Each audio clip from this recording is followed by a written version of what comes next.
चक्षुरुन्मितमेन तस्मै श्रीगुरुवे श्रीचैतन्यमनोभीष्टं स्थापितं येन भूतले स्वयं रूपकदा मह्यं ददाति स्वपदान्तिकं वन्देऽहं श्रीगुरो श्रीयुतपदकमलं श्रीगुरुन् वैष्णवांस श्रीरूपं साग्रजातं सागणरघुनाथान्वितं तं सजीवं साद्वैतं सावधूतं परिजनसहितं कृष्णचैतन्यदेवं श्रीराधाकृष्णपादान् ललिता सहगणा श्रीविशाखान्वितं स हरे कृष्ण कृष्ण कृष्ण हरे हरे हरे राम राम राम हरे हरे कृष्ण हरे कृष्ण.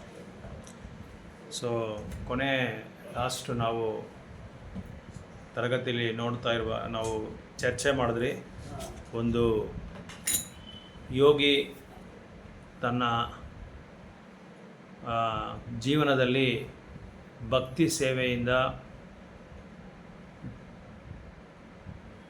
ಅಭ್ಯಾಸ ಮಾಡಿ ಯಾವುದೋ ಕೆಲವು ಕಾರಣಗಳಿಂದ ಆ ಭಕ್ತಿ ಸೇವದ ನೆಲೆಯಿಂದ ಪ್ರಣಶ್ಯತಿ ಆಗ್ತಾನೆ. ಅಂದರೆ ಪ್ರಣಶ್ಯತಿ ಅಂದರೆ ಏನೋ ಮಾಡೋಕ್ಕೆ ಹೋಗಿ ಅವನು ತಡೆಯಾಗಿ ಭಕ್ತಿ ಸೇವೆನ ಸ್ಟಾಪ್ ಮಾಡ್ತಾನೆ. ನಾವು ಉದಾಹರಣೆಗೆ ಅಜಾಮಿಲಾನ ಚರ್ಚೆ ಮಾಡಿದ್ವಿ ನಾವು. ಅದೇ ಥರ ಭರತ ಮಹಾರಾಜ್ ಬಗ್ಗೆ ಇಲ್ಲಿ ಪ್ರಭುಪಾದರು ಹೇಳ್ತಾ ಇದ್ದಾರೆ. ಭರತ ಮಹಾರಾಜು ಈ ಒಂದು ಭಾರತ ದೇಶ ಅಂತ, ಈ ದೇಶಕ್ಕೆ ಭರತ ವರ್ಷ ಅಂತ ಕರಿತಾ ಇದ್ರು ಅವಾಗ. ಅದಕ್ಕೆ ಹಿಂದೆವೇ ಇಲಾವತ ವರ್ಷ ಅಂತ ಕರಿತಾ ಇದ್ರು. ಈಗ ಪ್ರಪಂಚದಲ್ಲಿ ಸುಮಾರು 130ರಿಂದ 170 ದೇಶಗಳಿದೆ. ನಮ್ಮ ಇಂಡಿಯಾ ಥರ ಅಂಥದ್ದು 170 ದೇಶಗಳಿದೆ. ಇದಕ್ಕೆ ಪ್ರಪಂಚ ಅಂತ ಹೇಳ್ತಾರೆ. ಆದರೆ ಹಿಂದಿನ ಕಾಲದಲ್ಲಿ ದ್ವಾಪರ ಯುಗದಲ್ಲಿ ಅಥವಾ ಕಲಿಯುಗ ಪ್ರಾರಂಭ ದಿವಸದಲ್ಲಿ ಇಡೀ ಈ ಭೂಲೋಕವನ್ನೇ ಒಂದೇ ಒಂದು ರಾಜ ಪರಿಪಾಲನೆ ಮಾಡ್ತಾಯಿದ್ರು. ಈಗ ದೇಶಕ್ಕೆ ಒಬ್ಬ ರಾಜ, ಆ ದೇಶದಲ್ಲಿ ಒಂದು ರಾಷ್ಟ್ರಕ್ಕೆ ಒಬ್ಬ ಮುಖ್ಯಮಂತ್ರಿ, ಈ ಥರ ಈ ಒಂದು ದೇಶಕ್ಕೆ ಒಂದು ರಾಜ ಆದರೆ 170 ದೇಶಗಳಿಗೆ ಒಂದೊಂದು ರಾಜ ಇರ್ತಾರೆ, ಒಂದೊಂದು ಪ್ರಧಾನಮಂತ್ರಿ ಇಲ್ಲ ಅಧ್ಯಕ್ಷರು ಯಾವುದೋ ಇರ್ತಾರೆ. ಈಗಿರೋದು ಆಗ ಈ ಭೂಲೋಕಕ್ಕೆ, ಈ ಭೂಲೋಕದಲ್ಲಿ ಅಂದರೆ ಎಷ್ಟೋ ಕಾಂಟಿನೆಂಟ್ಗಳಿದೆ.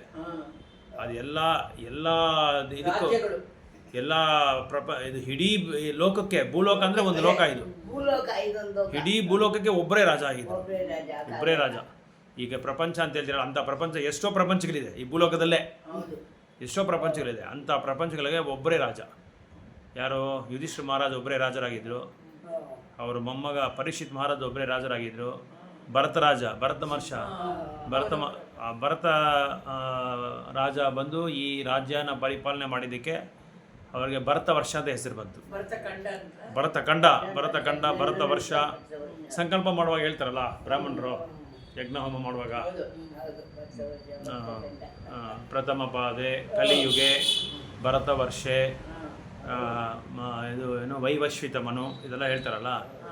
ಅದು ಬಂದು ನಮ್ಮ ಭೂಗೋಳದ ಬಗ್ಗೆ ಹೇಳುವಾಗ ಅದನ್ನ ಹೇಳೋದು, ಅದನ್ನು ಸೂಚನೆ ಮಾಡ್ತಾರೆ. ಇಂಥ ಜಾಗದಲ್ಲಿ, ಇಂಥ ಸ್ಥಳದಲ್ಲಿ, ಇಂಥ ವರ್ಷದಲ್ಲಿ, ಇಂಥ ವೈವಶ್ಯ ಮನು ಈಗ ಪರಿಪಾಲನೆ ಮಾಡ್ತಾರೆ. ಮನು ಹೆಸರು ಹೇಳಿ ಈಗ ಇಲ್ಲಿ ನಾವು ಇದನ್ನು ಹೋಮ ಮಾಡ್ತಾ ಇದ್ದೀರಿ ಅಂತ ಅದಕ್ಕೆ ಆವಾಹನ ಮಾಡಿಕೊಡೋದು. ಆಮೇಲೆ ದೇವತೆಗಳನ್ನ ಕರೆಸೋದು. ಹೋಮ ಬೇರೆ ಏನಿಲ್ಲ, ನೀವು ಯಾವ ಹೋಮ ಮಾಡ್ತೀರೋ ಆ ಹೋಮಕ್ಕೆ ತಕ್ಕಂತೆ ದೇವತೆಗಳನ್ನ ಕರೆಸ್ತಾರೆ. ಮುಖ್ಯವಾಗಿ ವಿಷ್ಣು ಮೊದಲು, ಶಿವ ಮತ್ತು ಗಣಪತಿ ಇಂಥವ್ರನ್ನ ಫಸ್ಟು ಆವಾಹನ ಮಾಡ್ಕೊತಾರೆ. ಮುಖ್ಯವಾದವ್ರನ್ನ ಆವಾಹನ ಮಾಡಿಕೊಂಡು ಅವ್ರ ಮುಖಾಂತರವಾಗಿ ಆ ಹೋಮನ ಯಜ್ಞ ಮಾಡ್ತಾರೆ. ಅದೇ ನೀವು ಯಾವ ಹೋಮ ಮಾಡ್ತೀರೋ ಅದ್ರ ಬಗ್ಗೆ ಡಿಪೆಂಡ್ ಆಗುತ್ತೆ. ಈಗ ಬ್ರಾಹ್ಮಣರು ಏನು ಮಾಡ್ತಾರೆ ಅಂದರೆ ಅವ್ರು ಗಣಪತಿ ಹೋಮ ಮಾಡಿಬಿಟ್ಟೆ ಮಾಡೋದು. ಯಾಕೆ ಅಂತ ಹೇಳಿದ್ರೆ ವಿಘ್ನಗಳಿಗೆಲ್ಲ ವಿಘ್ನಾಧಿಪತಿ ಅವರೇ, ಅದಕ್ಕೆ ಒಂದು. ಆದರೆ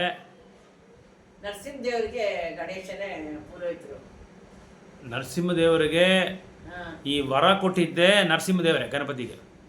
ವಿಘ್ನಗಳಿಗೆ ನೀನು ಅಧಿಪತಿಯಾಗಿರುವಂಥ ವರ ಕೊಟ್ಟಿದ್ದೆ ಗಣಪತಿನೇ, ಗಣಪತಿಗೆ ಕೊಟ್ಟಿದ್ದೆ ಅವರೇ. ವ್ಯಾಸ ಮಹರ್ಷಿ ಮಹಾಭಾರತ ಬರಿತಾ ಇರುವಾಗ ಅವ್ರು ಯಾರನ್ನೋ ಬ್ರಹ್ಮನೋ ಯಾರನ್ನೋ ಕೇಳಿದ್ರು, ನನಗೆ ಮಹಾಭಾರತ ಬರಿಬೇಕು, ಬರೆಯೋರೊಬ್ರು ಬೇಕು ನನಗೆ, ಚೆನ್ನಾಗಿ ಬರೆಯೋರು, ಒಳ್ಳೆ ವಿವೇಕರು, ಬುದ್ಧಿವಂತರಾಗಿರಬೇಕು, ಭಕ್ತರಾಗಿರಬೇಕು ಅಂಥವ್ರು ಬೇಕು ಅಂತ ಹೇಳುವಾಗ ನೀನು ಗಣಪತಿನ ಆಯ್ಕೆ ಮಾಡ್ಕೊ ಅಂತ ಹೇಳ್ತಾರೆ. ಗಣಪತಿನ ಆಯ್ಕೆ ಮಾಡಿಕೊಂಡು ಗಣಪತಿನ ಕರೀತಾರೆ. ಈಗಲೂ ನೀವು ಬದ್ರಿಕಾಶ್ರಮಕ್ಕೆ ಹೋದರೆ ವೇದವ್ಯಾಸರು ಮಹಾಭಾರತ ಹೇಳ್ತಾ ಇರ್ತಾರೆ, ಗಣಪತಿ ಅದನ್ನು ತೊಂಡದಲ್ಲಿ ಬರೀತಾ ಇರ್ತಾರೆ. ಗಣಪತಿ ಒಂದು ಅದಕ್ಕೆ ನಿಬಂಧನೆ ಆಗ್ತಾರೆ, ನಾನು ಬರೆಯೋದಕ್ಕೆ ಸಿದ್ಧವಾಗಿದ್ದೀನಿ, ಆದರೆ ನೀವು ತಡೆ ಮಾಡಿದ್ದೀರಾ, ಲೇಟ್ ಮಾಡಿದ್ದೀರಾ, ನೀವು ಹೇಳ್ತಾ ಇರಬೇಕು, ಸ್ಟಾಪ್ ಮಾಡಬಾರ್ದು ನೀವು ಅಂತ ನಿಬಂಧನೆ ಆಗ್ತಾರೆ. ಅದಕ್ಕೆ ಯೋಚನೆ ಮಾಡಿಕೊಂಡು ವ್ಯಾಸ ಮಹರ್ಷಿ ಏನು ಹೇಳ್ತಾರೆ, ಹೌದು ನೀವು ಹೇಳಿದ್ದು ಕರೆಕ್ಟ್, ನಾನು ಅದೇ ಥರ ನಾನು ಹೇಳ್ತಾನೆ ಇರ್ತೀನಿ, ನಾನು ಸ್ಟಾಪ್ ಮಾಡಲ್ಲ. ಅದೇ ಒಂದು 2 ಲೈನ್ ಹೇಳ್ಬಿಟ್ಟು ಯೋಚನೆ ಮಾಡ್ಕೊಂಡು ಆಮೇಲೆ ಹೇಳೋದು ಆ ಥರ ಇರಬಾರ್ದು ಅಂತ ಹೇಳ್ತಾರೆ. ಗಣಪತಿ ನಿಲ್ಲಿಸಬಾರ್ದು, ಕಂಟಿನ್ಯೂಸ್ ಆಗಿ ಹೇಳ್ತಾನೆ ಇರಬೇಕು, ದೀರ್ಘಕಾಲ ಹೇಳ್ತಾನೆ ಇರಬೇಕು, ನಾನು ಬರಿತಾ ಇರ್ತೀನಿ ಅಂತ ಹೇಳ್ತಾರೆ. ವ್ಯಾಸ ಮಹರ್ಷಿ ಇದನ್ನು ಯೋಚನೆ ಮಾಡ್ಕೊಂಡು ಅವರೊಂದು ಕಂಡೀಷನ್ ಹಾಕ್ತಾರೆ, ಸರಿ ನೀನೇನೋ ಒಂದು ಷರತ್ತು ಹಾಕಿದೆ, ನಾನೊಂದು ಷರತ್ತು ಹಾಕ್ತೀನಿ. ಈಗ ನಾನು ಹಾಕೋ ಷರತ್ತು ಹೆಂಗಂದರೆ, ನಾನು ಹೇಳ್ತಾ ಇರ್ತೀನಿ, ನೀನು ಅದನ್ನು ಅರ್ಥ ಮಾಡ್ಕೊಂಡು ನೀನು ಬರೀಬೇಕು ಅಂತ ಹೇಳ್ತಾರೆ. ಆಯಿತು ಅಂತ ಹೇಳ್ತಾರೆ. ಗಣಪತಿ ಬಂದು ದೊಡ್ಡ ವೈಷ್ಣವರು, ತುಂಬ ದೊಡ್ಡ ವೈಷ್ಣವರು, ವಿಷ್ಣುನ ಆರಾಧನೆ ಮಾಡೋರು. ಶಿವ ಯಾರನ್ನ ಆರಾಧನೆ ಮಾಡ್ತಾರೆ ಗೊತ್ತಾ ನಿಮಗೆ? ಶಿವ ರಾಮನ ಭಕ್ತರು ಶಿವ. ರಾಮೇ ರಮೇತಿ ಮನೋರಮೆ ಸಹಸ್ರನಾಮ ತತ್ತುಲ್ಯಂ ರಾಮನಾಮ ವರಾನಮೆ. ಅದು ಹೇಳಿರೋದೇ ಶಿವನೇ ಆ ಮಂತ್ರ ಚಾಂಟ್ ಮಾಡಿ ಪಾರ್ವತಿಗೆ ಹೇಳಿ. ಈ ಗೀತಾ ಮಾಧ್ಯಮಲ್ಲಿ ನೀವು ಮೊದಲು ನೋಡಿದ್ರೆ ಅದೆಲ್ಲ ಶಿವಂದು 6 ಶ್ಲೋಕ ಇರುತ್ತೆ. ಇಲ್ಲಿ ನೋಡಿ, ಇದು ಪರಿಚಯದಲ್ಲಿ 6 ಶ್ಲೋಕ ಇದೆ, 6 ಶ್ಲೋಕ ಶಿವನೇ ಹೇಳಿರೋದು. ಅದಕ್ಕೆ ಅದ ಹೆಸರು ಗೀತಾ ಮಹಾತ್ಮ್ಯಂ ಅಂತ. ಅದನ್ನು ಹೇಳಿರೋದೇ ಶಿವನೇ. ಅವ್ರಿಗೆ ಶಿವ ಏನು ಹೇಳ್ತಾರೆ ಒಂದು ಶ್ಲೋಕದಲ್ಲಿ, ಗಂಗೆ ನದಿಗೆ ಪ್ರತಿದಿನ ಹೋಗಿ ಸ್ನಾನ ಮಾಡಿಕೊಂಡು 3 ಸಲ ಅದರಲ್ಲಿ ಮುಡ್ಕೊಂಡು ಬಂದರೆ ತುಂಬ ಒಳ್ಳೆಯದು ಅಂತ ಹೇಳ್ತಾರೆ. ಆದರೆ ಶಿವ ಏನು ಹೇಳ್ತಾರೆ, ನೀನು ಗಂಗೆ ನದಿವರೆಗೂ ಹೋಗೋ ಅವಶ್ಯಕತೆ ಇಲ್ಲ, ಪ್ರತಿದಿನ ಭಗವದ್ಗೀತಾ ನೀನು ಓದ್ಕೊಂಡು ಅಧ್ಯಯನ ಮಾಡಿಕೊಂಡು ಅದನ್ನು ಆಚರಣೆ ಮಾಡ್ಕೊಂಡು ಮತ್ತೊಬ್ಬರಿಗೆ ಪ್ರಚಾರ ಮಾಡಿದ್ರೆ ನೀನು ಡೈಲಿ ಗಂಗಾ ನದಿನಲ್ಲಿ 3 ಸಲ ಮುಳುಗೋ ಥರ ಸಮಾನ ಅಂತ ಹೇಳ್ತಾರೆ. ಪುಣ್ಯ ಅಲ್ಲ ಅದು, ಪುಣ್ಯ ಏನೂ ಇಲ್ಲ, ಪುಣ್ಯಕ್ಕಿಂತ ಅತೀತವಾದದ್ದು, ಪುಣ್ಯಕ್ಕಿಂತ ಜಾಸ್ತಿ ಅದು. ಪುಣ್ಯ ಮಾಡಿದ್ರೆ ನೀವು ಮತ್ತೆ ಪುಣ್ಯಲೋಕಕ್ಕೆ ಹೋಗ್ಬೇಕು, ಸ್ವರ್ಗಲೋಕಕ್ಕೆ ಹೋಗ್ಬೇಕು, ತಿರ್ಗಾ ಬರಬೇಕು. ಆದರೆ ವೈಕುಂಠಕ್ಕೆ ಗೋಲೋಕ ವೃಂದಾವನಕ್ಕೆ ಹೋದ್ರೆ ನೀವು ಬರಂಗಿಲ್ಲ. ಅದಕ್ಕೆ ಈ ಕೆಲವು ಯೋಗಿಗಳು, ಕೆಲವು ಭಕ್ತರೆಲ್ಲ ಏನು ಮಾಡ್ತಾರೆ, ಅವರ ಹಿಂದಿನ ಜನ್ಮದಲ್ಲಿ ಭಕ್ತಿ ಯೋಗ ಮಾಡಿಕೊಂಡು ಕೆಲವು ಕಾರಣದಿಂದ ಅವ್ರೇನು ಮಾಡ್ತಾರೆ, ಭಗವಂತನ ಹತ್ರ ಹೋಗ್ತೀರಾ, ಅವ್ರು ಮತ್ತೆ ವಾಪಸ್ ಇಲ್ಲಿ ಬಂದ್ಬಿಡ್ತಾರೆ. ಅಂಥವರು ಮತ್ತೆ ಏನು ಮಾಡ್ತಾರೆ, ಮೊದಲನೇ ಶಂಕೆಯಿಂದ ಅದನ್ನು ಶುರು ಮಾಡ್ಕೊಳ್ಳೋ ಅವಶ್ಯಕತೆ ಇಲ್ಲ. ಎಲ್ಲಿ ಅವ್ರು ನಿಲ್ಲಿಸಿದಾರೋ ಅಲ್ಲಿಂದನೇ ಶುರು ಮಾಡ್ಕೋಬೋದು. ಈಗ 50% ಮಾಡಿದಾರೆ ಅಂದರೆ 51% ಶುರು ಮಾಡ್ಕೋಬೋದು. ಈಗ ದೀಕ್ಷೆ ತಗೊಂಡು ಅವರು ಭಕ್ತಿ ಸೇವೆ ಏನೋ ಸ್ಟಾಪ್ ಮಾಡಿಬಿಟ್ಟಿರ್ತಾರೆ, ಮನೆಯಲ್ಲಿ ಏನೋ ತೊಂದರೆ ಅಂತ ಸ್ಟಾಪ್ ಮಾಡಿಬಿಟ್ಟಿರ್ತಾರೆ. ಅವಾಗ ನೆಕ್ಸ್ಟು ಜನ್ಮದಲ್ಲಿ ಏನಾಗ್ತಾರೆ, ಅವರು ಮತ್ತೆ ದೀಕ್ಷೆ ತೊಗೊಂಡು ತಕ್ಷಣ ದೀಕ್ಷೆ ಕೊಟ್ಬಿಡ್ತಾರೆ ಅವ್ರಿಗೆ. ಯಾಕಂದರೆ ಅವ್ರು ಎಲ್ಲಿ ಸ್ಟಾಪ್ ಮಾಡಿದ್ದು, ದೀಕ್ಷೆಯಿಂದ ಸ್ಟಾಪ್ ಮಾಡಿದ್ದು, ತಕ್ಷಣ ದೀಕ್ಷೆ ತೊಗೊಂಡು 2ನೇ ದೀಕ್ಷೆನೂ ತೊಗೊಂಡು ಮತ್ತೆ ಭಕ್ತಿ ಸೇವೆನ ಕಂಟಿನ್ಯೂ ಮಾಡಿಬಿಡ್ತಾರೆ. ಎಕ್ಸಾಂಪಲ್ ಉದಾಹರಣೆಗೆ ಹೇಳ್ತಾರೆ. ಇನ್ನು ಕೆಲವರು 2ನೇ ದೀಕ್ಷೆ ತೊಗೊಂಡು ಸ್ಟಾಪ್ ಮಾಡಿಬಿಡ್ತಾರೆ. ಅವ್ರು ಏನೋ ಮಾಡ್ತಾರೆ, ಮತ್ತೆ ಇನ್ನೊಂದು ಜನ್ಮ ತೊಗೊಂಡು 2ನೇ ದೀಕ್ಷೆ ತೊಗೊಳಕ್ಕೆ ತಕ್ಷಣ ತೊಗೊಂಡ್ಬಿಡ್ತಾರೆ, ಬೇರೆಯವರಿಂದ ಬೇಗ ತೊಗೊಂಡ್ಬಿಡ್ತಾರೆ. ತೊಗೊಂಡು ಏನು ಮಾಡ್ತಾರೆ, ಸನ್ಯಾಸಿ ಲೆವೆಲ್ಗೆ ಹೋಗ್ಬಿಡ್ತಾರೆ. ಇನ್ನು ಕೆಲವರು ದೇವಸ್ಥಾನದಲ್ಲೇ ಅಲ್ಲೇ ಅವ್ರ ಜೀವನನೇ ಅಂಕಿತ ಮಾಡಿಬಿಡ್ತಾರೆ. ಆ ಥರ ಇಂದಿನ ಜನ್ಮದಲ್ಲಿ ಎಲ್ಲಿ ಅವರು ಸ್ಟಾಪ್ ಮಾಡಿದಾರೋ ಅಂಥವ್ರಿಗೆ ಭಗವಂತ ಏನು ಮಾಡ್ತಾರೆ ಅಂತ ಹೇಳಿದ್ರೆ, ಎಲ್ಲ ಒಂದು ಸೌಕರ್ಯಗಳು ಕೊಡ್ತಾರೆ. ಭಕ್ತಿ ಸೇವೆ ಮಾಡೋದಿಗೆ ಹಣ ತಾಪತ್ರೆ ಇರಲ್ಲ, 3 ಹೊತ್ತು ತಿನ್ನೋಕ್ಕೆ ತಾಪತ್ರೆ ಇರಲ್ಲ, ಯಾವುದು ತೊಂದರೆಗಳು, ಬಳಗದ ತೊಂದರೆ, ನೆಂಟರ ತೊಂದರೆ, ಸ್ನೇಹಿತರ ತೊಂದರೆ, ಅಕ್ಕಪಕ್ಕದ ಮನೆ ಯಾರು ತೊಂದರೆ ಇಲ್ದಿರಾ ಅವ್ರಿಗೇನು ಮಾಡ್ತಾರೆ, ಎಲ್ಲ ಇದರಿಂದ ಬಿಡುಗಡೆ ಮಾಡೋದು, ಎಲ್ಲ ತಡೆಗಳಿಂದ ಬಿಡುಗಡೆ ಮಾಡಿ ಬೇಗ ಅವ್ರ ಭಕ್ತಿ ಸೇವೆಗೆ ಬಂದು ಮತ್ತೆ ಅವರು ಮುಂದುವರೆದು ಭಗವಂತನ ಹತ್ರ ಬರೋದಕ್ಕೆ ಏನೇನೆಲ್ಲ ಸೌಕರ್ಯ ಬೇಕು ಅದು ಸೌಕರ್ಯ ಎಲ್ಲ ಮಾಡಿಕೊಟ್ಬಿಡ್ತಾರೆ. ಅದನ್ನೇ ಈ ಶ್ಲೋಕದಲ್ಲ ಹೇಳ್ತಾ ಇರೋದು. ಆ ಥರ ಭರತ ಮಹಾರಾಜ್ ಏನು ಮಾಡಿದ್ರು, ಭಕ್ತಿ ಸೇವೆ ಮಾಡಿಕೊಂಡು ರಾಜರಾಗಿದ್ರೇನು ಆಧ್ಯಾತ್ಮಿಕ ಚಿಂತನೆ ಇತ್ತು ಅವ್ರಿಗೆ, ಆಧ್ಯಾತ್ಮಿಕ ಅಭ್ಯಾಸ ಮಾಡ್ತಾಯಿದ್ರು, ಎಲ್ಲ ಪ್ರಯತ್ನಗಳು ಮಾಡ್ತಾಯಿದ್ರು. ಆದರೆ ಜಿಂಕೆಗೆ ಆಕರ್ಷಣೆ ಆಗಿ ಏನಾಯಿತು, ಅವ್ರಿಗೆ ಜಿಂಕೆಯಾಗಿ ಜನ್ಮ ತಗೊಂಡ್ಬಿಟ್ರು. ಆ ಜಿಂಕೆ ಮೇಲೆ ಅವ್ರಿಗೆ ಮಮಕಾರ ಜಾಸ್ತಿ ಆಗಿತ್ತು. ಜಿಂಕೆ ತಾಯಿ ಬಂದು ಯಾರೋ ಅಟ್ಟಿಸ್ಕೊಂಡು ಬರ್ತಾ ಇದ್ದಾರೆ, ಸಿಂಹನ ಏನೋ ಅಟ್ಟಿಸ್ಕೊಂಡು ಬರ್ತಾರೆ ಅಂತ ಓಡುವಾಗ ಅದು ಗರ್ಭದ ಜಿಂಕೆ ಬಂದು ಅದು ಇದಾಗಿತ್ತು, ಗರ್ಭವತಿ ಆಗಿತ್ತು. ಅದ ಓಡೋ ಇದರಲ್ಲಿ ಫೋರ್ಸಲ್ಲಿ ಶಕ್ತಿ ಏನಾಗುತ್ತೆ ಅಂದರೆ ಅಲ್ಲೇ ಡೆಲಿವರಿ ಮಾಡಿಬಿಡ್ತು, ಅಲ್ಲೇ ಪ್ರಸವ ಆಗಾಯಿತು. ಸೊ ಆ ಜಿಂಕೆ ಮರಿನ ಯಾರು ನೋಡ್ಕೊಳ್ಳೋರಿಲ್ಲ ಅಂತ ಇವ್ರಿಗೆ ಆ ಜಿಂಕೆ ಮರಿ ಮೇಲೆ ಆಸೆ ಬಂದ್ಬಿಡ್ತು. ಯಾರು ನೋಡ್ಕೊಳ್ಳೋರಿಲ್ಲ, ಯಾರನ್ನ ಇದು ಪ್ರಾಣಿಗಳು ತಿನ್ಬಿಡ್ತಾರೆ ಅಂತೇಳಿ ಆ ಜಿಂಕೆನ ತೊಗೊಂಡು ಆಶ್ರಮದಲ್ಲಿ ಇಟ್ಕೊಂಡು ಅದನ್ನು ಬೆಳೆಸ್ಕೊಂಡ್ಬರ್ತಾ ಇರುವಾಗ ದೇವರ ಚಿಂತನೆ, ಪೂಜೆ ಪುನಸ್ಕಾರಗಳು, ನಾಮ ಸೇವೆ, ಶಾಸ್ತ್ರ ಸೇವೆ, ತುಳಸಿ ಸೇವೆ, ವೈಷ್ಣವ ಸೇವೆ, ಶಾಸ್ತ್ರ ಸೇವೆ ಎಲ್ಲ ಪಕ್ಕದಲ್ಲಿ ಬಿಟ್ಬಿಟ್ಟು ಜಿಂಕೆ ಮೇಲೆ ಇದ್ರ ಮೇಲೆ ಅದು ಆಸಕ್ತಿ, ಆಸೆ, ರುಚಿ ಎಲ್ಲ ಜಾಸ್ತಿ ಆಗಿ ಜಿಂಕೆ ಒಂದ್ಸಲ ಕಾಣದಿರೋ ಹೊಟ್ಟೋಗ್ಬಿಡ್ತು, ಎಲ್ಲೋ ತಪ್ಪಿಸ್ಕೊಂಡು ಹೊಟ್ಟೋಯ್ತು.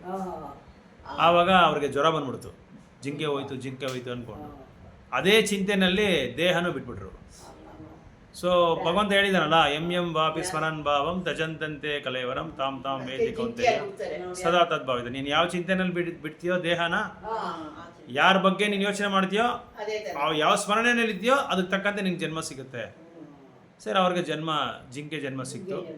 ಜಿಂಕೆ ಜನ್ಮ ಸಿಕ್ಕಿದ್ಮೇಲೆ ಏನಾಯಿತು, ಜಿಂಕೆ ಜನ್ಮ ಸಿಕ್ಕಿದ್ರೇನು ಅವ್ರು ಏನಾಯ್ತು ಅಂದರೆ ಅವರ ಹಿಂದಿನ ಜನ್ಮದಲ್ಲಿ ಮಾಡಿರೋ ಆ ಭಕ್ತಿ ಸೇವೆಗಳೆಲ್ಲ ಅವ್ರಿಗೆ ನೆನಪು ಬಂದು ಒಂದು ಆಶ್ರಮದಲ್ಲಿರೋ ಒಂದು ಋಷಿಮುನಿ ಅವ್ರನ್ನ ಆ ಜಿಂಕೆನ ಕರ್ಕೊಂಡೋಗಿ ಆಶ್ರಮದಲ್ಲಿ ಇಟ್ಕೊಂಡ್ರು.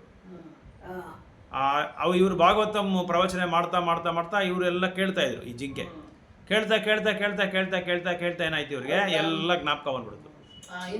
ಹಿಂದಿನ ಜನ್ಮದೆಲ್ಲ ಜ್ಞಾಪಕ ಮಾಡಿ ಏನೇನು ಭಕ್ತಿ ಸೇವೆ ಮಾಡಿದ್ದು, ಎಲ್ಲೆಲ್ಲಿ ಭಾಗವತಂ ಕೇಳಿದ್ದು, ಭಾಗವತಂ ಅಲ್ಲಿ ನರಸಿಂಹರ ಬಗ್ಗೆ ಕೇಳಿರೋದು, ಭಾಗವತಂ ಅಲ್ಲಿ ಅಂಬರೀಷ್ ಮಹಾರಾಜ್ ಬಗ್ಗೆ ಕೇಳಿರೋದು, ಧ್ರುವ ಮಹಾರಾಜ್ ಬಗ್ಗೆ ಕೇಳಿರೋದು, ಗೋವರ್ಧನ ಗಿರಿ ಬಗ್ಗೆ ಕೇಳಿರೋದು, ಇದೆಲ್ಲ ಜ್ಞಾಪಕ ಬಂದ್ಬಿಡ್ತು. ರಾಮರ ಬಗ್ಗೆ ಕೇಳಿರೋದು ಎಲ್ಲ ಪಾಸ್ಟ್ ಟೈಮ್ಸು ಎಲ್ಲ ಲೀಲೆಗಳು ಜ್ಞಾಪಕ ಬರ್ತಾ ಜೀವ ಬಿಟ್ಟು ಏನು ಮಾಡಿದ್ರು, ನೆಕ್ಸ್ಟ್ ಜನ್ಮ ಒಂದು ಜಡಭರತನಾಗಿ ಜನ್ಮ ತಗೊಂಡ್ರು. ಜಡಭರತನಾಗಿ ತಗೊಂಡು ತುಂಬ ಹುಷಾರು ಬಂದ್ಬಿಡ್ತು. ಅದು ಬರತನ ಮಾಡ್ತಾರೆ.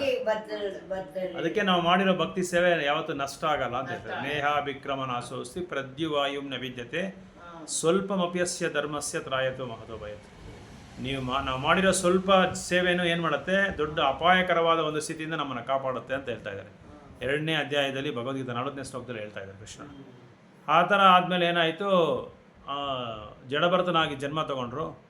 ಅಲ್ಲಿ ಹೇಳಿದ್ನಲ್ಲ, ನಾನು ಅಣ್ಣ ತಮ್ಮದಿರೆಲ್ಲ ಸ್ವಲ್ಪ ಅವನಿಗೆ ಸರಿಯಾಗಿ ಅವನ ಮೇಲೆ ಪ್ರೀತಿ ವಾತ್ಸಲ್ಯ ತೋರಿಸ್ದಿರ ಅವನೊಂದು ಮೂಲೆಯಲ್ಲಿ ಕೂರಿಸ್ಬಿಟ್ಟು ಅವನ್ನ ಸರಿಯಾಗಿ ತಿಂಡಿ ಊಟ ಎಲ್ಲ ಕೊಡ್ದಿರ, ಒಣಗೋಗಿದ ರೊಟ್ಟಿಗಳು ಹಾಕೋದು, ತೂತು ಬಿದ್ದಿರೋ ತಟ್ಟೆ ಕೊಡೋದು ಅವನಿಗೆ.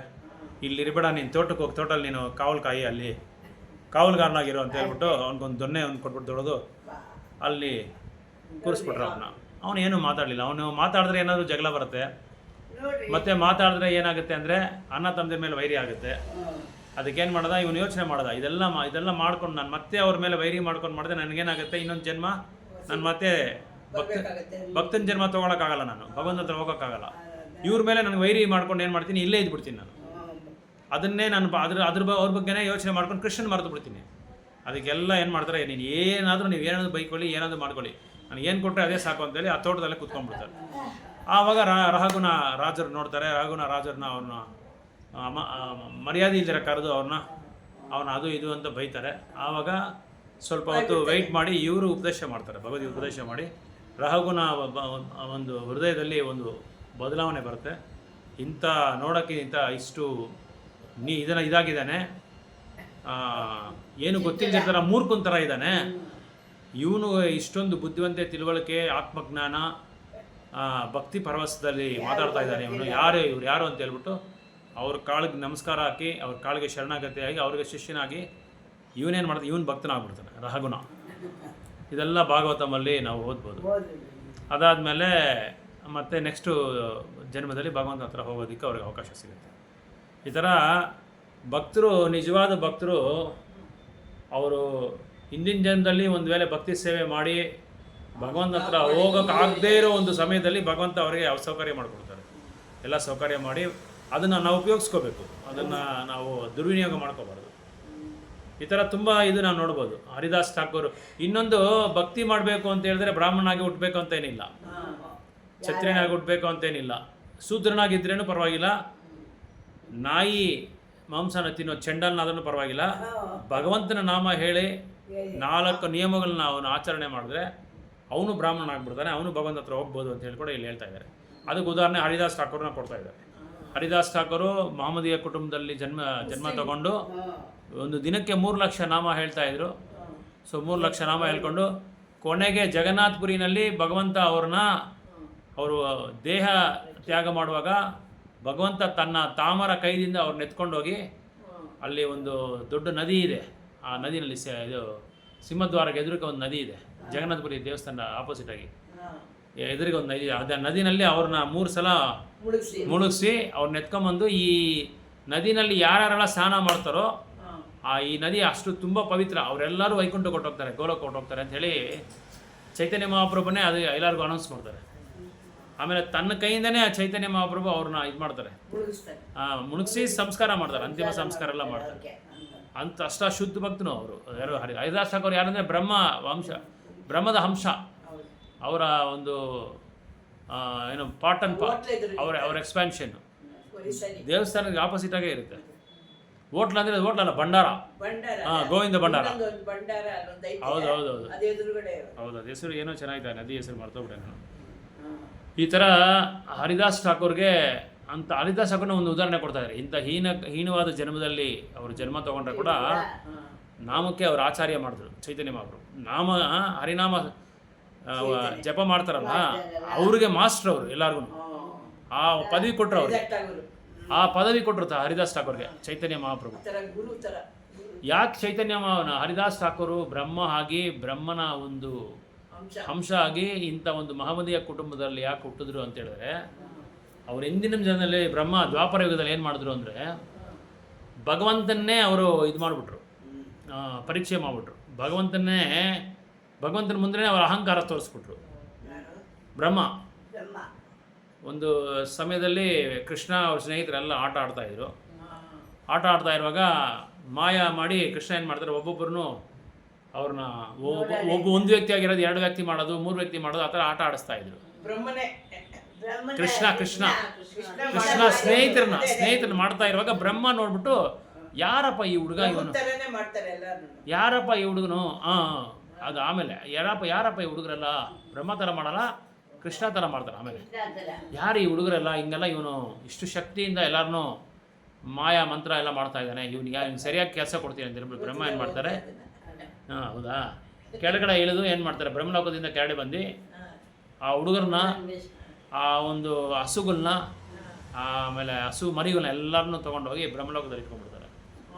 ಇದಕ್ಕೆ ಬ್ರಹ್ಮ ವಿಮೋಹನ ಲೀಲಾ ಅಂತ ಹೆಸರು.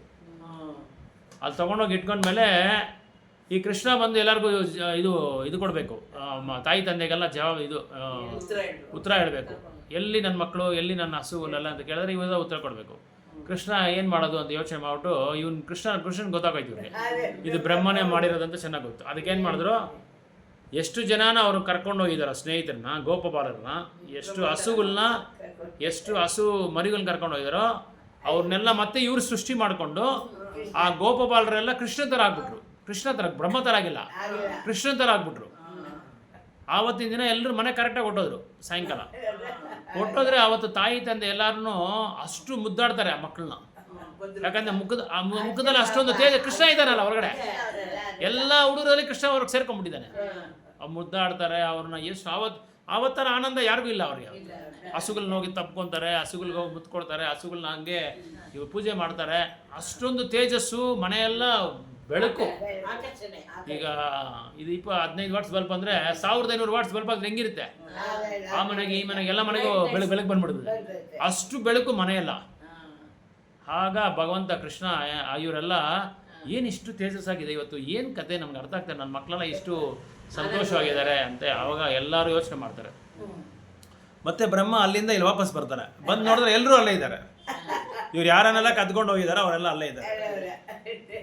ಆಮೇಲೆ ನೋಡಿದ್ರೆ ಇವರು ಸಾಧಾರಣವಾದ ವ್ಯಕ್ತಿ ಅಲ್ಲ ಅಂತ ಹೇಳ್ಬಿಟ್ಟು ಇವರು ದೈವೋತ್ತಮ ಪರಮಪುರುಷ ಕೃಷ್ಣನೇ ಇರ್ಬೋದು ಅಂತೇಳಿ ಕೃಷ್ಣನ್ಗೆ ಶರಣಾಗತಿಯಾಗಿ ನಾನು ಮಾಡಿದ್ದು ತಪ್ಪು, ನಾನು ಅಪರಾಧ ಮಾಡಿಬಿಟ್ಟೆ, ನಾನು ಅಹಂಕಾರ ಮಾಡಿ. ಯಾಕಂದರೆ ಬ್ರಹ್ಮ ಬಂದು 2ನೇ ಸೃಷ್ಟಿಕರ್ತ, 1ನೇ ಸೃಷ್ಟಿಕರ್ತ ವಿಷ್ಣು ಆದರೆ ಬ್ರಹ್ಮ 2ನೇ ಸೃಷ್ಟಿಕರ್ತ. ಅವ್ರ ಜವಾಬ್ದಾರಿನೇ ಸೇವೆನೇ ಅದೇ. ಸೃಷ್ಟಿ ಮಾಡ್ತಾ ಇರ್ತಾರೆ, ಲಯ ಮಾಡ್ತಾ ಇರ್ತಾರೆ. ಸೃಷ್ಟಿ ಮಾಡೋದು ನಾಶ ಮಾಡೋದು, ಸೃಷ್ಟಿ ಮಾಡೋದು ನಾಶ ಮಾಡೋದು. ಬ್ರಹ್ಮ ಸೃಷ್ಟಿ ಮಾಡ್ತಾ ಇರ್ತಾರೆ. ಆವಾಗ ಏನಾಗುತ್ತೆ ಅಂದರೆ ವಿಷ್ಣು ಇದು ಬ್ರಹ್ಮ ಬಂದು ತಾಮರ ಪಾದ ಭಗವಂತನ ತಾಮರ ಪಾದಲ್ಲಿ ಬಿದ್ದು ನನ್ನ ನಮಸ್ಕಾರ ನಾನು ಕ್ಷಮಿಸ್ಬಿಡಿ, ನಾನು ಏನೋ ಅಹಂಕಾರದಲ್ಲಿ ನಾನೇ ದೊಡ್ಡ ಸೃಷ್ಟಿಕರ್ತ, ನಾನೇ ಎಲ್ರಿಗೂ ಏನೋ ಇದು ಬುದ್ಧಿಮಂತ. ಯಾಕಂದರೆ ಬ್ರಹ್ಮ ಥರ ಬುದ್ಧಿಮಂತ ಯಾವ ಬ್ರಹ್ಮಾಂಡದಲ್ಲಿಲ್ಲ. ವಿಷ್ಣುಗೆ ನೆಕ್ಸ್ಟ್ ಯಾರು ಅಂದರೆ ಬ್ರಹ್ಮನೇ ಬುದ್ಧಿಮಂತರು, ಅವ್ರ ಥರ ಬುದ್ಧಿಮಂತರು ಯಾರೂ ಇಲ್ಲ, ಯಾವ ದೇವರು ಇಲ್ಲ. ಹಂಗಂತ ನಾನು ತಿಳ್ಕೊಂಡು ಅಹಂಕಾರದಲ್ಲಿ ಇದ್ಬಿಟ್ಟೆ, ಇದಕ್ಕೆ ನಾನು ಏನೋ ಪರಿಹಾರ ಮಾಡ್ಕೋಬೇಕು, ನಾನು ತಪ್ಪು ಮಾಡಿದ್ದಕ್ಕೆ ನಾನೇನೋ ಶಿಕ್ಷೆ ಅನುಭವಿಸ್ಕೋಬೇಕು, ನಾನು ಏನು ಮಾಡಲಿ ಅಂತ ಕೇಳ್ತಾರೆ.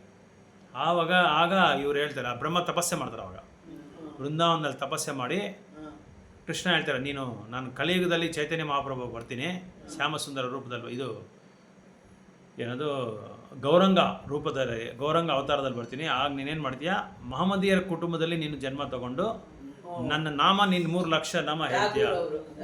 ಅವರೇ ಹರಿದಾಸ್ ಠಾಕೂರ್. ಅದಕ್ಕೆ ಅವ್ರು ಹರಿದಾಸ್ ಠಾಕೂರ್ ಆಗಿ ಬಂದು ತಾನು ಮಾಡಿದ ತಪ್ಪನ್ನ ಶಿಕ್ಷೆ ಅನುಭವಿಸ್ಕೊಂಡು ಧ್ಯಾನ ಮಾಡಿಕೊಂಡು ಮತ್ತೆ ಮಹಾಪ್ರಭು ನೋಡಬೇಕು ಅಂತ ಬಂದಿರೋದು. ಚೈತನ್ಯ ಮಹಾಪ್ರಭು ರೂಪನ ನೋಡಬೇಕು ಅಂತೇಳಿ ಇದರಲ್ಲಿ ಬರ್ತಾರೆ ಅವರು ಅವತಾರದಲ್ಲಿ ಬಂದು. ಆಮೇಲೆ ತನ್ನ ತಪ್ಪನ್ನೆಲ್ಲ ಸರಿ ಮಾಡಿಕೊಂಡು ನಾಮಕ್ಕೆ ಆಚಾರ್ಯ ఆగి భగవంతున్న హృదయ రాలేదమ్మా, ఇంకా నేను కూడా రాలేదమ్మా, తెలియదు చెప్తాను, వస్తే చెప్తాను. నేను రాలే కదా, రాలేదు,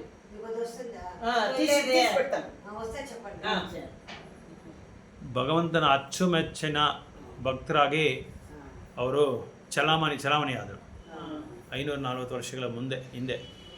ಈ ಥರ ಯಾವ ಒಂದು ಭಕ್ತನೋ ಯಾವ ಒಂದು ಜಾತಿನಲ್ಲಿ ಹುಟ್ಟಿದ್ರೂ ಪರವಾಗಿಲ್ಲ, ಕೀಳ್ಮಟ್ಟವಾದ ಒಂದು ಮತದಲ್ಲಿ ಅವನು ಜನ್ಮ ತಗೊಂಡ್ರೂ ಪರವಾಗಿಲ್ಲ, ಅವನು ಭಗವಂತನ ನಾಮ ಹೇಳಿ 4 ನಿಯಮಗಳನ್ನ ಯಾರು ಆಚರಣೆ ಮಾಡ್ತಾರೋ ಅವನಿಗೆ ಉತ್ತಮವಾದ ಭಕ್ತಿ ಸೇವೆಯಲ್ಲಿ ಅವನಿಗೆ ಒಳ್ಳೆಯ ಸ್ಥಾನ ಬರುತ್ತೆ.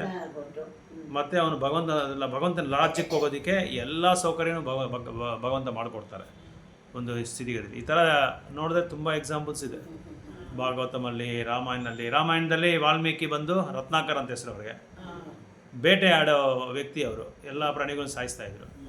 ಅವ್ರಿಗೆ ನಾರದ ಮುನಿ ಏನು ಹೇಳ್ತಾರೆ, ರಾಮನಾಮ ಹೇಳ್ತಾರೆ, ರಾಮನಾಮ ಹೇಳೋಕ್ಕೂ ಬರಲ್ಲ ಅವ್ರಿಗೆ. ಆಮೇಲೆ ಮರ ಅಂತಾರೆ, ಮರ ಹೆಸರು ಹೇಳಪ್ಪ, ಮರ ಏನಿದು ಮರ ಅಂತ ತೋರಿಸ್ತಾರೆ, ಈ ಮರನೇ ನೀನು ಜಪ ಮಾಡು ಅಂತಾರೆ. ಅವನು ಅದು ರಾಮ ಅಂತ ಹೇಳ್ಬಿಟ್ಟು ಅವರು ದೊಡ್ಡ ವಾಲ್ಮೀಕಿಯಾಗಿ ರಾಮಾಯಣ ಅಂತ ದೊಡ್ಡ ಕಾವ್ಯ ಬರೆಯೋಷ್ಟು ದೊಡ್ಡ ಭಕ್ತರಾಗ್ಬಿಟ್ರು, ಉತ್ತಮವಾದ ಭಕ್ತರಾಗ್ಬಿಟ್ರು. ಈ ಥರ ಎಷ್ಟೋ ಮಂದಿ ನಾವು ನೋಡುವೆ, ಎಷ್ಟೋ ವ್ಯಕ್ತಿಗಳನ್ನ ಅವರು ಬೇಟೆಗಾರರಾಗಿರ್ತಾರೆ, ಇಲ್ಲ ಇವರು ಅಪರಾಧಿಯಾಗಿರ್ತಾರೆ, ಇಲ್ಲ ದೊಡ್ಡ ರೌಡಿಯಾಗಿರ್ತಾರೆ.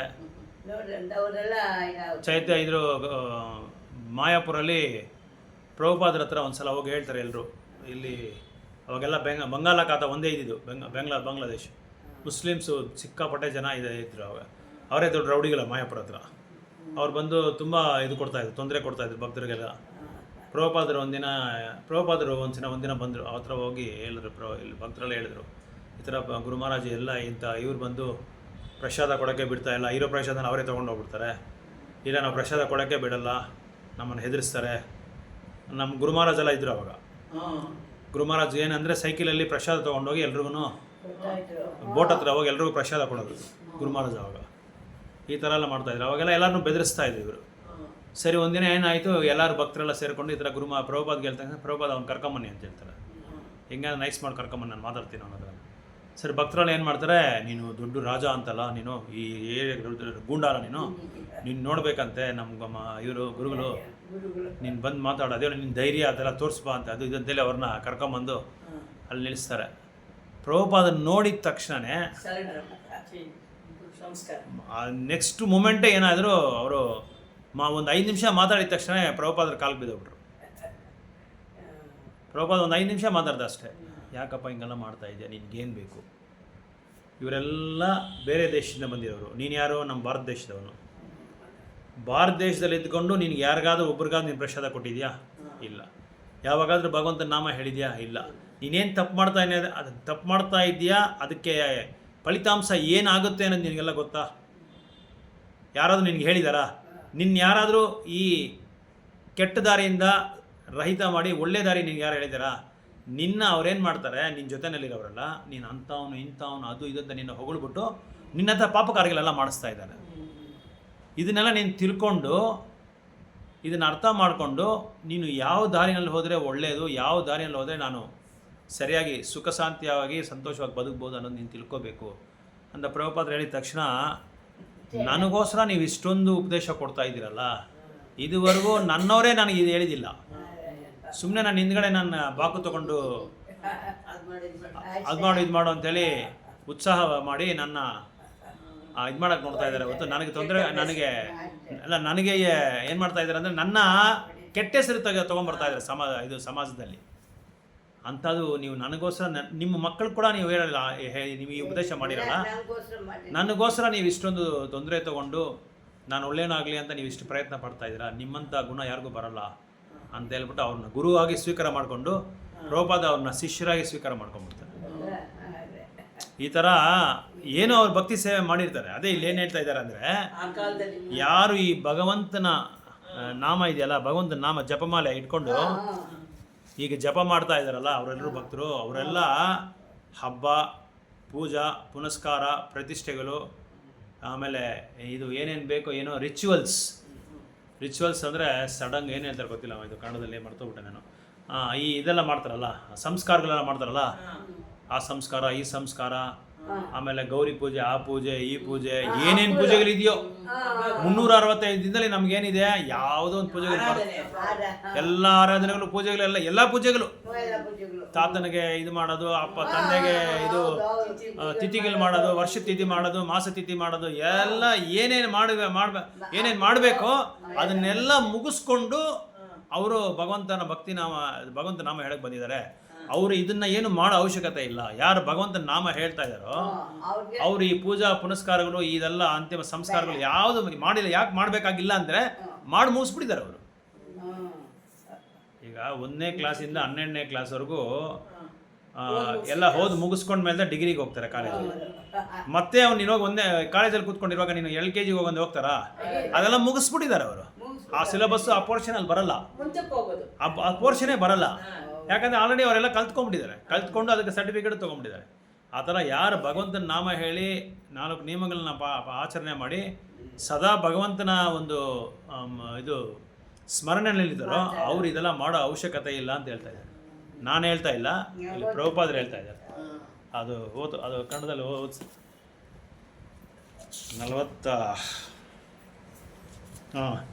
45ನೇ ಶ್ಲೋಕದಲ್ಲಿ ಭಾವಾರ್ಥದಲ್ಲಿ, a person born in particular righteous, aristocratic or sacred family becomes conscious of his favorable condition for executing over with determination. Therefore he begins with unfinished task, and thus he completely cleanses himself of all material contamination. When he is finally free from all contaminations, he attains the supreme perfection. So ಯಾರೊಬ್ಬರು ಈ ದಿವ್ಯವಾದ ಒಂದು ಸಂಸಾರದಲ್ಲಿ ಜನ್ಮ ತಗೊತಾರೋ, ಒಂದು ಒಳ್ಳೆ ಜೀವನದ ದಂಪತಿಗಳಿಗೆ ಒಂದು ಮಗಳಾಗ್ತಾರೋ ಅವರು ಎಲ್ಲ ಕಲ್ಮಶಗಳಿಂದ ಬಿಡುಗಡೆ ಆಗ್ತಾರೆ. ಎಲ್ಲ ಕಲ್ಮಶಗಳಿಂದ ಬಿಡುಗಡೆ ಆಗಿ ಭಗವಂತನ ಅವರು ಹೊಂದುತ್ತಾರೆ ಅಂತ ಹೇಳ್ತಾ ಇದ್ದಾರೆ. ಪವಿತ್ರ ಕುಟುಂಬದಲ್ಲಿ ಹುಟ್ಟಿದವನಿಗೆ ಯೋಗಾಭ್ಯಾಸ ಅನುಕೂಲವಾದ ವಾತಾವರಣವಿದೆ ಎಂಬುದರ ಅರಿವಾಗುತ್ತೆ. ಆದುದರಿಂದ ಆತನು ಅಪೂರ್ಣವಾದ ತನ್ನ ಕಾರ್ಯವೆಂದರೆ ದೃಢ ಸಂಕಲ್ಪದಿಂದ ಮುಂದುವರಿಸುತ್ತಾನೆ. ತನ್ನ ಮನಸ್ಸಿಂದ ದೃಢಕಲ್ಪ ಅಂದ್ರೆ ಇದು ನಾನು ಮಾಡ್ತೀನಿ, ಇದು ನಾನು ಮಾಡ್ತೀನಿ, ಒಂದೇ ಏಕಾಗ್ರತೆಯಿಂದ ಹೇಗಾದರೂ ನಾನು ಇದನ್ನ ಹೊಂದುತ್ತೀನಿ, ಭಗವಂತನ ಹತ್ರ ಹೋಗ್ತೀನಿ, ಭಕ್ತರ ಜೊತೆ ಸಾಂಗತ್ಯ ಮಾಡಿ ಈ ಭಕ್ತಿ ಸೇವೆನ ನಾನು ಏಕಾಗ್ರತೆಯಿಂದ ನಾನು ಗ್ರಹಿಸ್ತೀನಿ.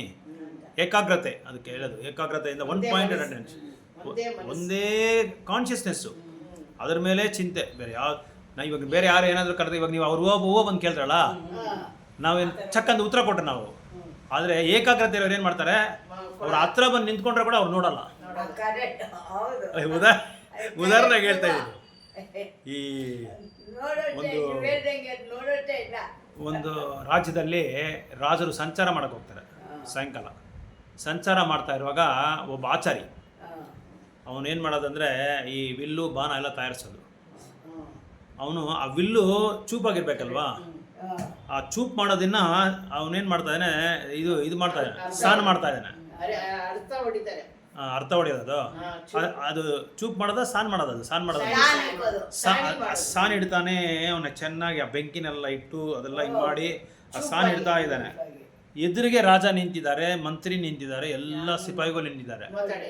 ತಲೆ ಎತ್ತಿ ನೋಡಿಲ್ಲ, ಒಂಚೂರು ಕೂಡ ತಲೆ ಎತ್ತಿ ನೋಡಿಲ್ಲ. ಅವನ ಬಾಡಿಗೆ ಅವನೇನು ಮಾಡ್ತಾನೆ, ಸಾನ್ ಮಾಡ್ತಾನೆ ಇದ್ದಾನೆ. ಯಾಕಂದರೆ ಅಷ್ಟೊಂದು ಏಕಾಗ್ರತೆಯಿಂದ ತನ್ನ ಆ ಕೆಲಸದ ಮೇಲೆ ಅಷ್ಟು ಗಮನ ಎಲ್ಲಿ ಗಮನ ಕೊಡ್ತಾ ಇಲ್ಲ. ಅವ್ರು ಹೂವು ಕೇಳಿದ್ರೆ ಅವ್ರೇನು ಬರಬೇಕು, ಹೊರಡೆ ಬಂದು ಅವ್ರು ಕೂತ್ಕೊಬೇಕು, ಇಲ್ಲಿ ನಾವು ಉತ್ತರ ಕೊಡಬಾರ್ದು. ಅಷ್ಟು ಏಕಾಗ್ರತೆ ಇರಬೇಕು ಅಂತ ಹೇಳ್ತಾ ಇರೋದು ನಾನು. ಅಲ್ಲ, ಅದು ಮಾಡಿದ್ದೆ ಒಳ್ಳೇದೇ, ನೀವು ಅದನ್ನ ಹೇಳ್ತೀನಿ ಮಾತಿಗೆ. ಅಂದರೆ ಏಕಾಗ್ರತೆ ನಾವು ಒಂದು ಸೆಕೆಂಡಲ್ಲಿ ಯಾರಾದ್ರೂ ಬಂದರೆ ನಮ್ಮ ಇದು ಏನಾಗುತ್ತೆ, ದಿಸೆ ಚೇಂಜ್ ಆಗೋಯ್ತು. ಇವಾಗ ಭಂಗ ಆಗೋಯ್ತು. ಈ ಉಪನ್ಯಾಸ ಕೇಳ್ತಾ ಇರೋದು ಭಂಗ ಆಗೋಯ್ತು ಅಂತ ಅರ್ಥ. 4 ಜನ, ನೀವು 3 ಅವ್ರಿಗೆ ಉತ್ತರ ಕೊಡ್ತಾ ಇದ್ದೀರಾ. ಏನಾಗುತ್ತೆ ಅಂದರೆ ಇಲ್ಲಿ 7 ಅವ್ರಿಗೆ ಏನಾಗುತ್ತೆ, ಇದು ಚೇಂಜ್ ಆಗಿಬಿಡುತ್ತೆ, ಫ್ಲೋ ಇರಲ್ಲ, ಸ್ಪೀಡ್ ಇರಲ್ಲ, ಇಂಟ್ರೆಸ್ಟ್ ಹೊರಟೋಗ್ಬಿಡುತ್ತೆ. ಆದರೆ ಇವರು ರಾಜ ಬಂದು ನಿಂತ್ಕೊಂಡು, ರಾಜ ಅವಾಗ ಕರಿತಾನೆ ಅವನ್ನ, ಏನಪ್ಪ ಇಷ್ಟೊಂದು ಏಕಾಗ್ರತೆ ಇದೆ ನಿನಗೆ. ಅರ್ಜುನ ದುರ್ಯೋಧನ ಅದಕ್ಕೆ ಉದಾಹರಣೆ. ಇವರು ದ್ರೋಣಾಚಾರ್ಯ ಯಾಕೆ ಅರ್ಜುನ ಅಷ್ಟೊಂದು ಇದು ಹೊಗಳ್ತಾ ಇದ್ರು ಅಂತ ಹೇಳಿದ್ರೆ, ಕರ್ಣ ಬಂದು ಅರ್ಜುನ್ಗಿಂತ ದೊಡ್ಡ ಬಲವಂತ, ದೊಡ್ಡ ಪರಾಕ್ರಮಶಾಲಿ. ಆದರೆ ಅವನು ಬಂದಿರೋ ಉದ್ದೇಶ ಸರಿಗಿಲ್ಲ. ಉದ್ದೇಶ ಏನು ಅಂತ ಹೇಳಿದ್ರೆ, ಅರ್ಜುನ್ಗಿಂತ ನಾನು ಮಿಂಚಬೇಕು, ಅರ್ಜುನ್ಗಿಂತ ನಾನು ಒಳ್ಳೆ ಹೆಸರು ತೆಗಿಬೇಕು. ಅವನ ಮೇಲೆ ದ್ವೇಷ, ಅಸೂಯೆ ಅವನ ಮೇಲೆ. ಇದು ಅರ್ಥ ಮಾಡ್ಕೊಂಬಿಟ್ರು ಅವರು.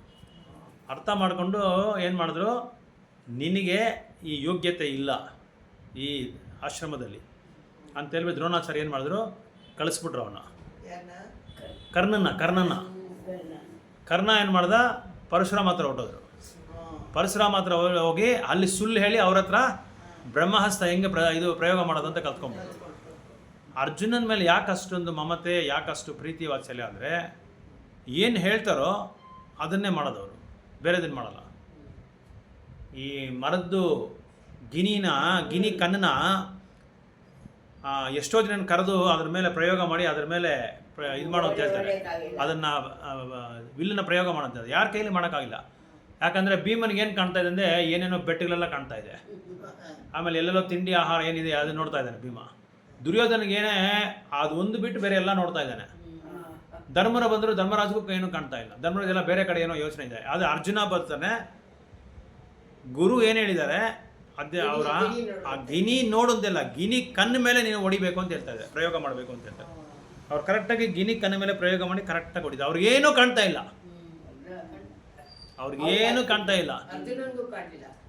ಅರ್ಜುನನಿಗೆ ಏನು ಕಾಣ್ತಾ ಇಲ್ಲ, ಗಿನಿ ಕಣ್ಣು ಮಾತ್ರ ಕಾಣ್ತಾ ಇದೆ ಅಷ್ಟೇ. ಅವನಿಗೆ ಗಿನಿ ಕಣ್ಣು ಮಾತ್ರ ಕಾಣ್ತಾ ಇದೆ. ಅಂದರೆ ಅಷ್ಟೊಂದು ಏಕಾಗ್ರತೆ, ಅಷ್ಟೊಂದು ದೃಢತ್ವ. ಯಾವ ಕೆಲಸ ಮಾಡ್ತಾ ಇದ್ದಾನೋ ಆ ಕೆಲಸದ ಮೇಲೆ ಅಷ್ಟು ಗಮನ ಇದೆ ಅವನಿಗೆ, ಅಷ್ಟು ಗಮನ ಅದ್ರ ಮೇಲೆ ಇದೆ, ಬೇರೆ ಯಾವುದ್ರ ಮೇಲೆ ಇಲ್ಲ. ಒಂದು ಸ್ಪ್ಯಾರೋ ಅಂತ ಹೇಳ್ತಾರಲ್ಲ, ಸ್ಪ್ಯಾರೋ, ಅದು ಏನು ಮಾಡ್ತಂದ್ರೆ ಸಮುದ್ರದಲ್ಲಿ ತನ್ನ ಮೊಟ್ಟೆಗಳನ್ನ ಇಟ್ಟಿತ್ತು. ಮೊಟ್ಟೆಗಳನ್ನ ಅದು ಹುಲ್ಲೆಲ್ಲ ಇಟ್ಟು ಅದೆಲ್ಲ ಇಡ್ತಲ್ಲ. ಈ ಸಮುದ್ರ ಏನು ಮಾಡ್ತು, ಜೋರಾಗಿ ಅಲೆಗಳು ಬಂದು ಅದನ್ನು ಹೊಡ್ಕೊಂಡು ಹೋಯ್ತು. ಇದು ಗುಬ್ಬಚ್ಚಿ ಕೇಳುತ್ತೆ, ನಾನು ಕಷ್ಟ ಬಿದ್ದು ನನ್ನ ಮಕ್ಕಳನ್ನ ಸಾಕ್ತಾ ಇದ್ದೀನಿ, ಅದನ್ನೇ ನೀನು ಜೋರಾಗಿ ಬಂದು ಹೊಡ್ಕೊಂಡು ಹೋಗ್ಬಿಟ್ಟಲ್ಲ, ನನಗೆ ವಾಪಸ್ ಕೊಡು ಅಂತ ಕೇಳ್ತಾ ಇದೆ. ಯಾವುದೋ ಸಮುದ್ರ. ಈ ಸಮುದ್ರ ಬಂದು ಗುಬ್ಬಚ್ಚಿ ಕೇಳುತ್ತೆ, ನೀನು ಯಾರು, ನಾನು ಯಾರು, ನಾನು ದೊಡ್ಡ ಸಮುದ್ರ, ನೀನೊಂದು ನನ್ನ ಸಮುದ್ರ ಆ ಮರಳಿದೆಯಲ್ಲ, ಮರಳಲ್ಲಿ ಒಂದೇ ಒಂದು ರೇಣು ಕೂಡ ಸಮಾನ ಇಲ್ಲ, ನೀನು ಹೋಗ ಕಡೆ ಅಂತ ಬೈದು ಕಳಿಸ್ಬಿಡ್ತು. ಈ ಗುಬ್ಬಚ್ಚಿ ಏನು ಹೇಳುತ್ತೆ ಅಂದರೆ, ನನ್ನ ಮಕ್ಕಳನ್ನ ನನಗೆ ವಾಪಸ್ ಕೊಡೋವರೆಗೂ ನಾನು ಬಿಡಲ್ಲ, ಈ ಸಮುದ್ರದಲ್ಲಿರೋ ನೀರೆಲ್ಲ ನಾನು ಕುಡಿದ್ಬಿಡ್ತೀನಿ ಅಂತ ಹೇಳುತ್ತೆ. ಅದ್ರ ಕೈಯಲ್ಲಿ ಏನೂ ಆಗಲ್ಲ, ಆದರೆ ಒಂದೇ ಒಂದು ದೃಢತ್ವ, ಆ ದೃಢತ್ವದಿಂದ ನಾನು ಈ ನೀರೆಲ್ಲ ಕುಡಿದ್ಬಿಡ್ತೀನಿ ಅಂದರೆ ಅಷ್ಟು ಫೋರ್ಸಾಗಿ ಹೇಳ್ತಾ ಇದೆ, ಅಷ್ಟು ಗಮನ ಅದ್ರ ಮೇಲೆ, ತನ್ನ ಮಕ್ಕಳ ಮೇಲೆ. ತನ್ನ ಮಕ್ಕಳನ್ನ ಹೇಗಾದರೂ ವಾಪಸ್ ತೊಗೊಂಬರ್ಬೇಕು ಆ ಮರಿಗಳನ್ನ ಅಂಥೇಳಿ ಒಂದೇ ಏಕಾಗ್ರತೆಯಿಂದ ಮಾತಾಡ್ತಾ ಇದೆ, ಒಂದೇ ಡಿಟರ್ಮಿನೇಷನಿಂದ ಮಾತಾಡ್ತಾ ಇದೆ. ಕೊನೆಗೆ ಆ ಸಮುದ್ರ ಕೊಡಲಿಲ್ಲ, ಇದೇನು ಮಾತಾಡ್ದೇನೋ ಕೊಡಲಿಲ್ಲ, ಇದು ಅದೇ ಆ ಮಾತು ಮೇಲೆ ನಿಂತ್ಕೊಂಡಿದೆ. ಇವಾಗ 4-5 ಜನ ಏನೋ ಜಗಳ ಆಡದೆ, ಬಾಪ ನೋಡ್ಕೊಂಡು ಆಮೇಲೆ ಅದೆಲ್ಲ ಬೇಕಾಗಲಿ, ಅವನು ಹೆಂಗೆ ನನ್ನ ಹೆಂಗೆ ನಾನು ಬೈದ್ಬಿಟ್ಟ, ಅವನು ಹೆಂಗೆ ನಾನು ಯಾಕತ್ತ ಅವ್ನು ಮಾತಾಡಬೇಕು, ಅವ್ನು ಯಾರ ಅಂತ ನಾನು ಮಾತಾಡ, ನಾನು ಬಿಡಲ್ಲ, ಅವ್ನು ಬಾಪ, ಅವನು ಸಾರಿ ಕೇಳೋರು ನಾನು ಬಿಡಲ್ಲ ಅಂತ ಹೇಳ್ತಾರಲ್ಲ, ಅವ್ನು ಸಾರಿ ಹೇಳ್ಬೇಕು, ತಪ್ಪಾಯ್ತಪ್ಪ ಅಂತ ಹೇಳೋರ್ಗು ಅವ್ರು ಬಿಡಲ್ಲ ಕೆಲವರು. ಆಮೇಲೆ ಕೆಲವರು ದೊಡ್ಡವರೆಲ್ಲ ಬಂದು ಸುಮ್ಮನೆ ಸಾರಿ ಎರಡು ಅಕ್ಷರ ಹೇಳ್ಬಿಡಪ್ಪ ಅಂತ ಹೇಳ್ಬಿಟ್ಟು ಅದು ಹೇಳೋರ್ಗು ಬಿಡಲ್ಲ ಕೆಲವರು. ಅಷ್ಟೊಂದು ಇದಾಗಿರ್ತಾರೆ, ಏಕಾಗ್ರ ದೃಢತ್ವ ಇರುತ್ತೆ ಅವ್ರಿಗೆ. ಏನಾದರೂ ಹೊಂದಬೇಕು ಅಂತ ಹೇಳಿದ್ರೆ, ಏನಾದರೂ ಪಡಿಬೇಕು ಅಂತ ಹೇಳಿದ್ರೆ, ಏನಾದರೂ ಕೆಲಸ ಆಗಬೇಕು ಅಂತ ಹೇಳಿದ್ರೆ, ಏನಾದರೂ ಆ ದೃಢ ಭಾವನೆಯಿಂದ ಅವರು ಕೆಲಸ ಮಾಡ್ತಾರೆ, ಸೇವೆ ಮಾಡ್ತಾರೆ. ಭಕ್ತರು ಅದೇ ಥರ ದೃಢ ಭಾವನೆಯಿಂದ, ಆ ದೃಢತ್ವದಿಂದ ಭಗವಂತನಿಗೆ ಸೇವೆ ಮಾಡ್ತಾರೆ. ಆಮೇಲೆ ಇದನ್ನು ನೋಡಿ ಪಕ್ಷಿಗಳಿಗೆ ರಾಜ ಇದ್ದಾರಲ್ಲ, ಅವರೇ ಕೆಳ ಇಳಿದು ಈ ಗುಬ್ಬಚ್ಚಿ ಕೇಳ್ತಾರೆ, ನಿನಗೆ ಏನಪ್ಪ, ನೀನು ಇಷ್ಟೊಂದು ಸಣ್ಣ ಒಂದು ಪ್ರಾಣಿ, ನೀನು ಇಷ್ಟೊಂದು ಹಠ ಮಾಡಿ ನಿನ್ನ ಮಕ್ಕಳನ್ನ ಪಡಿಬೇಕು ಅಂತ ಒಂದು ದೃಢತ್ವದಿಂದ ಏಕಾಗ್ರತೆಯಿಂದ ನೀನು ನಿಂತ್ಕೊಂಡು ಜಗಳಾಡ್ತಾ ಇದೆಯಲ್ಲ ಇದರ ಸಮುದ್ರದ ಹತ್ರ ಅಂತ ಹೇಳ್ಬಿಟ್ಟು, ನಾನು ಇಸ್ಕೊಡ್ತೀನಿ ಭಯ ಬೀಳ್ಬೇಡ ಅಂತೇಳಿ ಪಕ್ಷಿರಾಜ ಬಂದು ಸಮುದ್ರ ಕೇಳ್ತಾರೆ. ಸಮುದ್ರಕ್ಕೆ ಹೇಳ್ಬಿಟ್ಟು, ಏ ಸಮುದ್ರ, ಮರ್ಯಾದೆಯಾಗಿ ಆ ಪಕ್ಷಿಗಳಿಗೆ ಏನು ಬೇಕೋ, ಆ ಪಕ್ಷಿಗೆ ಏನು ಬೇಕು, ಗುಬ್ಬಚ್ಚಿಗೆ ಏನು ಬೇಕೋ ತನ್ನ ಮಕ್ಕಳನ್ನ ಕೊಟ್ಬಿಡು ಅಂತ ಹೇಳುವಾಗ ಅದು ತೊಗೊಂಬಂದು ಕೊಟ್ಬಿಟ್ಟು ವಾಪಸ್ ಕಳಿಸ್ಬಿಟ್ಟು. ಅಂದರೆ ಏಕಾಗ್ರತೆ. ಇವಾಗ ಜಗಳಾಡೋರು ನೋಡ್ರಿ ಏನು ಮಾಡ್ತಾರೆ ಅಂದರೆ, ಆ ಕಡೆ ಈ ಕಡೆ ಇವಾಗ ಏನು ಸೌಂಡ್ ಬರ್ತಾ ಇರೋದು, ಏನೋ ಸೌಂಡ್ ಬರ್ತಾ ಇದೆಯಲ್ಲ, ಏನೋ ಅಲ್ಲಿ ಜಗಳ ಆಡ್ತಾ ಇದೆ. ಇವ್ನು ಇಲ್ಲಿ ನಿಂತ್ಕೊಂಡು ಏನೋ ಕೆಲಸ ಮಾಡ್ತಾ ಇದ್ರೆ ಅವ್ನ ಜಗಳದ ಬಗ್ಗೆ ಕೇರ್ ಮಾಡಲ್ಲ. ಅವ್ನ ಕೆಲಸ ಏನೋ ಅವ್ನ ಕೆಲಸ ನೋಡ್ತಾನೆ ಇನ್ನೊಬ್ರಿಗೆ. ಇನ್ನು ಕೆಲವ್ರು ಏನು ಮಾಡ್ತಾರೆ, ಏನಾಯ್ತಪ್ಪ ಅಂತ ನೋಡೋಕೆ ಅಲ್ಲಿ ಏನಾಯ್ತು ಅಂತ ನೋಡೋಕೆ ಹೋಗ್ತಾರೆ. ಇವ್ನ ಕೆಲಸ ಬಿಟ್ಬಿಡ್ತಾರೆ. ಗಾಡಿನಲ್ಲಿ ಹೋಗ್ತಾ ಇರುವಾಗ ಯಾವನೊಬ್ಬನ್ ಬಿದ್ದೋಗಿದ್ರೆ ಎತ್ತೋರು ಎಷ್ಟೋ ಜನ ಇರ್ತಾರೆ, ಅದನ್ನ ಎತ್ಬಿಟ್ಟು ಅವ್ನ ಕಳ್ಸ್ತಾರೆ. ನಾವು ಹೋಗಿ ನಿಂತ್ಕೊಂಡು ನೋಡೋದು, ಏನಾಯ್ತು, ಅವನೇನಾಯ್ತು, ಇವನು ಯಾರು, ಇವನು ಹೆಂಗ್ ಬಂದ, ಇದನ್ನೆಲ್ಲ ಕೇಳ್ಕೊಂಡು ವಿಚಾರಿಸ್ಕೊಂಡು ನಮ್ಮ ಕೆಲಸ ನಾವು ಬಿಟ್ಬಿಡ್ರಿ ಅದಕ್ಕೆ ಹೋಗೋದು, ಆ ಕೆಲ್ಸಕ್ಕೆ ಹೋಗೋದು. ಅಂದ್ರೆ ದೃಢತ್ವ, ಗಮನ, ಶ್ರದ್ಧೆ ಇಲ್ಲಿಲ್ಲ, ಎಲ್ಲೋ ಇದೆ ಅಂತ ಅರ್ಥ. ಸೊ ಆ ದೃಢತ್ವದಿಂದ ನಾವು ದೃಢತ್ವ ಅನ್ನೋದಿದ್ರೆ ಭಕ್ತಿ ಸೇವೆಗೆ ಬಂದು ತುಂಬ ಸರಳವಾಗಿ ನಾವು ಭಗವಂತನ ಪಡಿಬೋದು ಅಂತ ಹೇಳ್ತಾ ಇದ್ದಾರೆ. ಆ ಏಕಾಗ್ರತೆ ಇರಬೇಕು ಅಂತ ಹೇಳ್ತಾ ಇದ್ದಾರೆ. ಓಕೆ, ಹರೇ ಕೃಷ್ಣ.